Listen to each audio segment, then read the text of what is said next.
সুপ্রভাত বন্ধুগণ, কেমন আছো তোমরা সবাই? আশা করছি সবাই খুব ভালো আছো। অনেক দিন পর আমি নিয়ে চলে এসেছি আরও একটা নতুন ভ্লগ আমার চ্যানেলের আরেকটা নতুন ভিডিওতে। তোমাদের সবাইকে অনেক অনেক স্বাগত। তো বন্ধুরা, আজকে হচ্ছে রবিবার, এখন বাজে সকাল এই 9টা 15-20 মতন বাজে, আর আমি চলে এসেছি স্নান সেরে ছাদে। দেখতেই পাচ্ছ বৃষ্টি পড়ছে। গতকাল রাত 11টা থেকেই ঝড় বৃষ্টির সম্ভাবনা জানিয়েছিল আবহাওয়া দপ্তর, কিন্তু গতকাল ভোর 4টে বা 4:30 থেকেই শুরু হয়েছে বৃষ্টিটা। খুব একটা বেশি ক্ষয়ক্ষতির খবর এখনও পর্যন্ত কানে আসেনি, তবে দমকা হাওয়াও দিচ্ছে এবং বৃষ্টিটাও কিন্তু সে সমানে পড়ে যাচ্ছে। তো ঘুম থেকে উঠতে যথারীতি একটু দেরি হয়ে গেছিলো। তারপর মেয়েদেরকেও একসাথেই ঘুম থেকে উঠিয়ে নিয়ে নিচে চলে গেছিলাম, কেন কি না হলে ওরা আবার ভিজে ভিজে নিচে যাবে।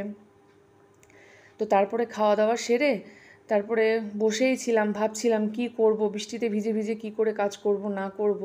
এই দেখো বন্ধুরা, আকাশে মেঘ, পুরো আকাশ জুড়ে মেঘ রয়েছে।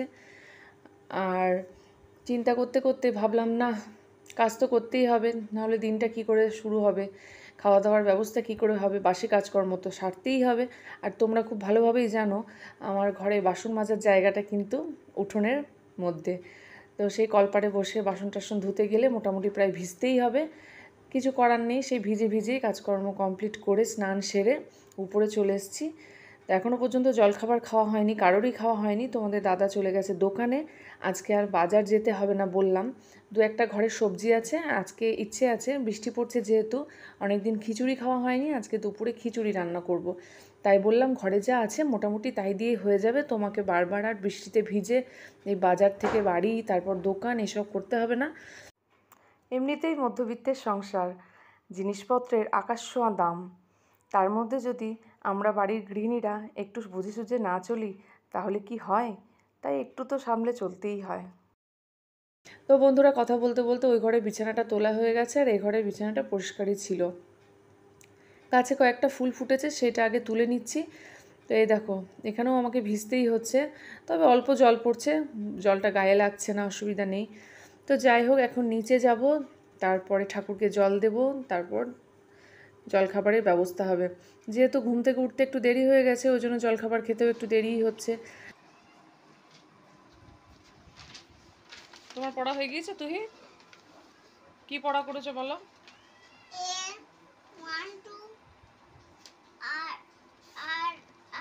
আর আর আর আর অ লেখনি? এই অ লিখতে বলিস নি ওকে? লিখছে না? তোর হয়ে গেছে পড়া? কটা বাজে এখন? ও বাবা, 9:45 বাজে। ঠিক আছে, তুলে দে।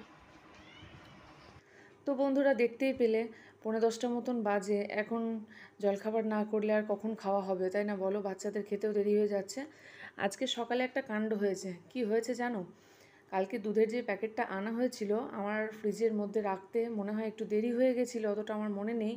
তো সেই কারণে দুধটা যখন আজকে প্যাকেটটা কাটি তখনই দেখি ছানা হয়ে গেছে, দুধটা কেটে গেছে। তো সেই জন্য ওটাকে একটু গরম করে লেবুর রস দিয়ে আরেকটুখানি যাতে ছানাটা ভালো হয় সেটা করে রেখে দিয়েছি।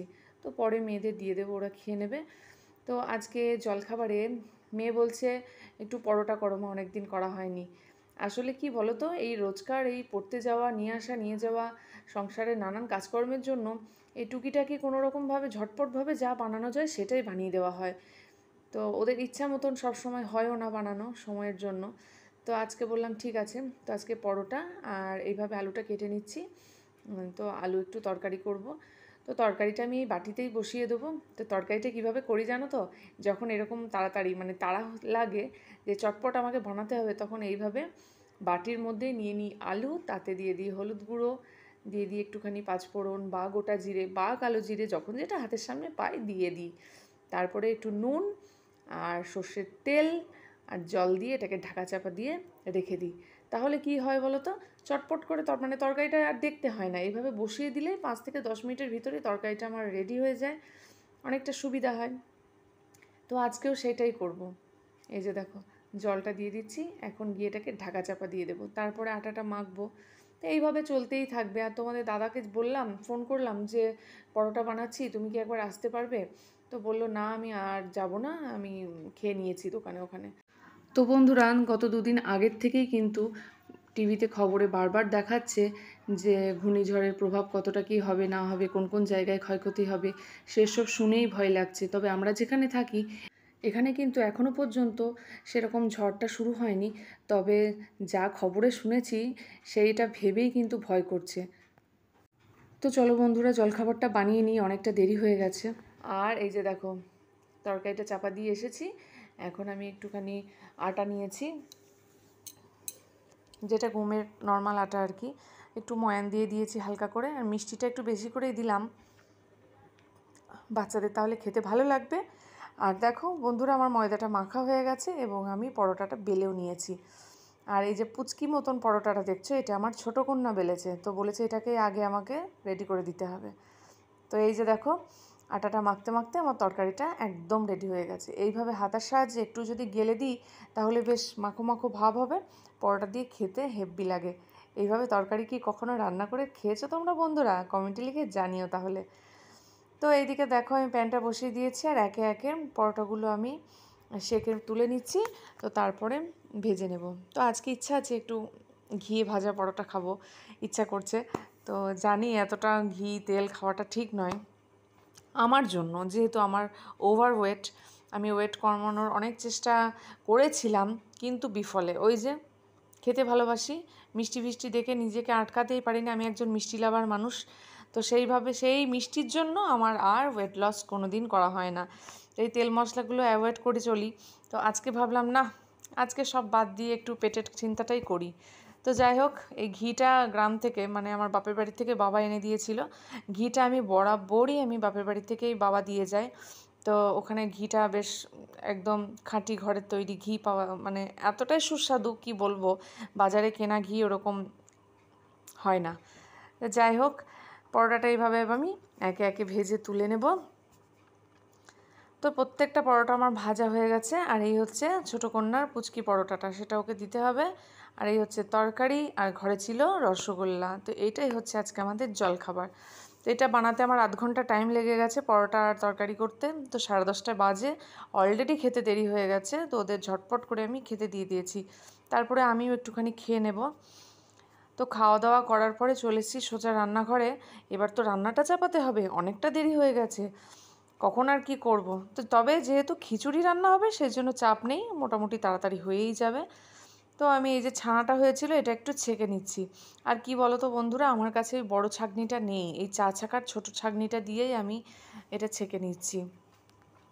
আর এই জলটাও ফেলে দেবো, জলটা রাখবো না। ছানা খুব একটা ছোটো মেয়ে আমার খেতে পছন্দ করে না, বড় মেয়ে খায়, তো ওকে মাঝে মাঝে, আজকে খাচ্ছে তো এখন 2 দিন আর খাবে না। তো জলটা আমি আর রাখবো না। আবার যদি কখনো ছানা বানায় তো দুধের মধ্যে লেবু চিপেই আমি ছানাটা বানিয়ে দেবো ইনস্ট্যান্ট। তো এইভাবে ছেঁকে নিচ্ছি।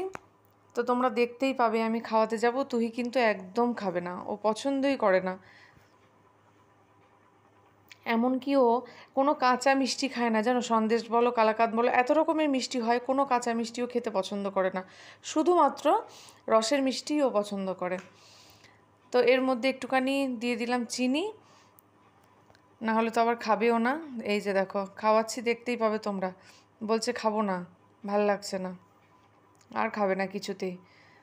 তো টুসুকে খাইয়ে দিচ্ছি, ও নিজেও খেতে পারে। তোমরা হয়তো ভাববে যে আমি কেন এত বড় মেয়েকে খাইয়ে দিচ্ছি, ও তো নিজেই খেতে পারে।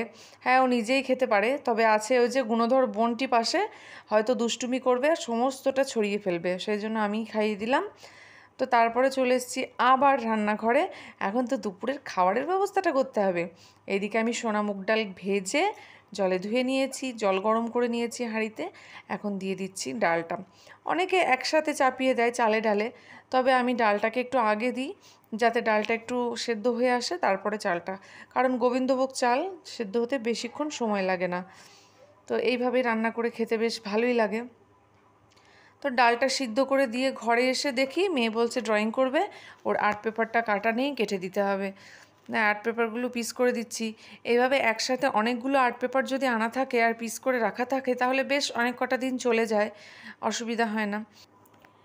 আর টুসু যখন ড্রয়িং করে তুহিনা চুপচাপ বসে শান্ত হয়ে ও ড্রয়িং দেখে।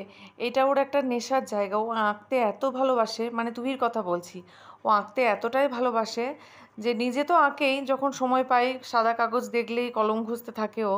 আর দিদি যখন ড্রয়িং করে চুপটি করে বসে কিন্তু লক্ষ্য করে যে দিদি কীভাবে ড্রয়িংটা করছে, কীভাবে কী করছে। ও কিন্তু একদম ওর মতন কি ও পারে, ও তো একটা ছোট বাচ্চা, তবে ও কিন্তু নিজের কল্পনা শক্তির সাহায্যে ও ঠিক সেরকমভাবেই কিন্তু আঁকার চেষ্টা করে। এইটা কিন্তু আমার ভীষণ ভালো লাগে যে দিদির কাছ থেকে দেখে দেখে একটা ভালো জিনিস ও শেখার চেষ্টা করছে, ওর মধ্যেও এই আঁকার ইচ্ছাটা আর কি তৈরি হচ্ছে। তো যাই হোক, ওদেরকে এই ঘরে বসিয়ে দিয়ে আমি আবার যাব রান্নাঘরে। তো এখন আমি কয়েকটা বাদাম ভেজে নেব। খিচুড়ির মধ্যে বাদাম খেতে আমার না ভীষণ ভালো লাগে। তো অল্প কয়েকটাই দিচ্ছি, খুব বেশি দিলে আবার টুসু বা ও তো পছন্দ করে না খিচুড়ির মধ্যে বাদাম খাওয়া, তাই অল্প করেই দিচ্ছি। তো বাদামগুলো ভেজে নিচ্ছি, আর যে কটা ছিল তার মধ্যে একটা শুকনো লঙ্কা দিয়ে দিলাম যাতে কোনো রকম পোকা টোকা না হয়। তো এটা ড্রাই রোস্ট করে নেব, তারপরে খোসাটা ছাড়িয়ে দিয়ে দেবো। এদিকে দেখো ডালটা পুরো সেদ্ধ হয়ে গেছে। এখন আমি যে চালটা ধুয়ে রেখেছিলাম সেটা ওর মধ্যে দিয়ে দেব। তারপরে চলে এসেছি ফ্রিজ থেকে সবজি বের করতে। আছে হচ্ছে কাঁকরোল, আছে উচ্ছে, পেঁপে, পটল, টমেটো। তো দেখা যাক, টমেটো নেব, আর ভাবছি একটু পটল ভাজা করব আর আলু ভাজা করব, পাঁপড় ভাজা করব, ব্যাস এই দিয়ে আজকে দুপুরের খাওয়া দাওয়া সেরে ফেলবো। তো চলো, যেটুকু কাটাকাটি ছিল সেটুকু কমপ্লিট করে নিয়ে এখন তেল দিয়ে দিলাম। তারপরে এই যে আলুগুলো কেটে নিয়েছিলাম খিচুড়ির মধ্যে দেব। গ্যাসটা একদম কমানো আছে, আস্তে আস্তেই হচ্ছে। আলুটা ভেজে নিয়ে দিয়ে দেবো হাঁড়িতে, তাহলে চাল ডালের সাথে আলুটাও সিদ্ধ হয়ে যাবে। তো এর মধ্যে ফুলকপি, গাজর, বিনস দিলেও না খিচুড়িটা খেতে ভীষণ ভালো লাগে, যেহেতু গোবিন্দভোগ চালের খিচুড়ি। কিন্তু আজকে ফুলকপিও ঘরে নেই, বিনস, গাজর কোনোটাই নেই, তাই কিছু করার নেই, এইভাবেই করে দেব, যা আছে তাই দিয়েই। তো আলু দিয়ে দিয়েছি, এখন সেদ্ধ হোক, তারপরে নুন হলুদ সব দিয়ে দেব। আর এদিকে পটলটাও আমি ভাজতে বসিয়ে দিয়েছি। তোমাদের দাদা আবার মাংস খিচুড়ি খেতে ভীষণ ভালোবাসে, খিচুড়ির নাম শুনলেই বলবে মাংস খিচুড়িটাই করো। তো আজকে যখন জিজ্ঞেস করলাম যে দুপুরে কি খিচুড়ি খাবে, গোবিন্দভোগ চালের খিচুড়ি, নিরামিষ খিচুড়ি, তো এক কথায় রাজি হয়ে গেল, হ্যাঁ তাই করো। আর যেহেতু সকাল থেকে বৃষ্টিটাও পড়ছে, বাজার যাওয়াটাও একটা সমস্যার ব্যাপার, তো সেই জন্যই মনে হয় রাজি হয়ে গেল, যাতে বাজারটাও আর যেতে না হয় আর খিচুড়িটাও খাওয়া হয়ে যায়। তো সব শেষে যে তেলটা ছিল তাতে আমি একটু গোটা জিরে আর শুকনো লঙ্কা ভেজে এই তেলটা আমি তুলে রেখে দিচ্ছি, এটা আমি খিচুড়ি নামানোর আগে দিয়ে দেবো। তো চলো দেখে আসি ওদিকে মেয়েরা কী করছে।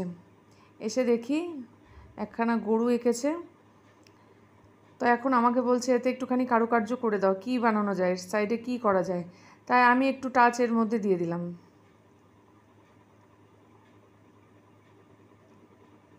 আমিও ছোটো থেকে ছবি আঁকতে খুব ভীষণ ভালোবাসতাম, কোথাও শিখিনি অবশ্য, ওই টুকিটাকি পেপার দেখে যেখানে ছবি পেতাম সেই দেখে দেখে আঁকার চেষ্টা করতাম।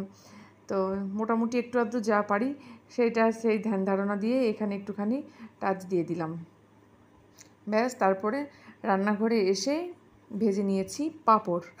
খিচুড়ি খাবো আর তার সাথে পাঁপড় ভাজা খাবো না, তাই কি কখনো হয়?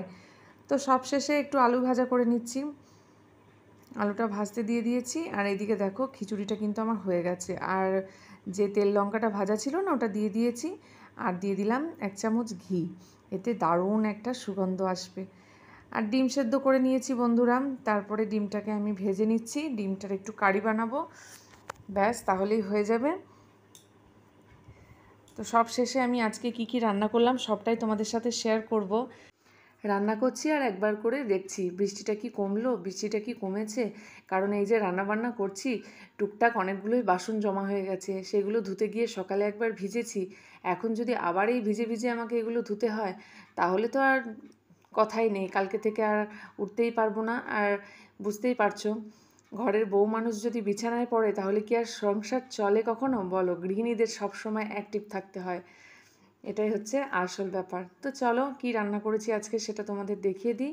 আজ হয়েছে খিচুড়ি, পটল ভাজা, হয়েছে আলু ভাজা, হয়েছে পাঁপড় ভাজা আর ডিমের কারি। তো এই হচ্ছে আজকে আমাদের মেনু।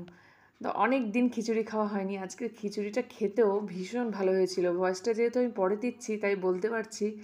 তো চলো বন্ধুরা, মেয়েদের খাইয়ে দিই। তো তুই তো নিজেই খেতে পারে, ওকে খাইয়ে দিতে হয় না খুব একটা। তো প্রথমে 2-1 গ্লাস যদি ওকে খাইয়ে দেওয়া হয়, তারপর ও নিজেই খাওয়া শুরু করে দেয়। ওকে খাওয়ানো নিয়ে আমাকে দেখতে হয় না। কিন্তু তুষুকে এখনও আমাকে খাইয়ে দিতে হয়, জানো। ও প্রথম থেকে নিজেই খেয়ে নেবে, মানে দুজনে উল্টো। প্রথম থেকে নিজেই খেয়ে নেবে, শেষে তখন বলবে এটা আর খেতে পারছি না মা, তুমি এবার আমাকে খাইয়ে দাও। তখন আমি দেখি যে আমি তো যদি না খাইয়ে দিই তাহলে তো আর খাবেও না, তখন শেষে আমাকে অগত্যা খাইয়েই দিতে হয়। তো খাওয়া দাওয়া করে তারপরে চলে এসেছি উপরে। তোমাদের দাদা এখনও বাড়ি আসেনি, এখন বাজে দুপুর 2টো মতন।